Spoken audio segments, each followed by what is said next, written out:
90 वर्षीय तिब्बतियन धर्मगुरु दलाई लामा ने अभी हाल ही में घोषणा की है कि जो भी नेक्स्ट दलाई लामा जो चुना जाएगा वो भारत में ही जो उनका अभी दलाई लामा ट्रस्ट जो यहाँ काम करता है उसी के द्वारा जो है वो दलाई लामा चुना जाएगा।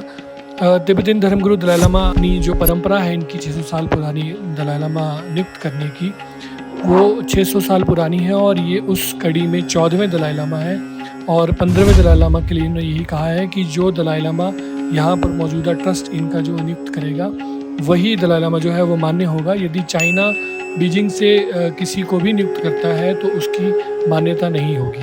1950 के दशक में जो है वो दलाई लामा तिब्बत से पलायन करके भारत आ गए थे और चाइना से टकराव के चलते पूरे भारत में जो है वो ये top 10 influential Tibetan spiritual leaders में आते हैं। और जो तिब्बत की जो परंपरा थी वहाँ पर जो कल्चर था राज करने का वो ऐसा था कि जो दलाई लामा थे वही राजनीतिक हेड भी हुआ करते थे और धार्मिक हेड भी जो है वो दलाई लामा ही हुआ करते थे। लेकिन जब ये एग्जाइल में आ गए, वहाँ से पलायन करके भारत आ गए, तो सन 2011 में इन्होंने जो है वो राजनीतिक विरासत जो है वो एक इंस्टीट्यूशन क्रिएट कर दिया गया, तो उनको जो है वो दे दी गई। तिब्बतियन गवर्नमेंट इन एग्जाइल जो निर्वासित तिब्बत की सरकार यहाँ पर चलती है, वहाँ पे सिक्योंग नाम का एक पद जो है वो क्रिएट किया गया जिसको Tibetan prime minister in exile कहा जाता है।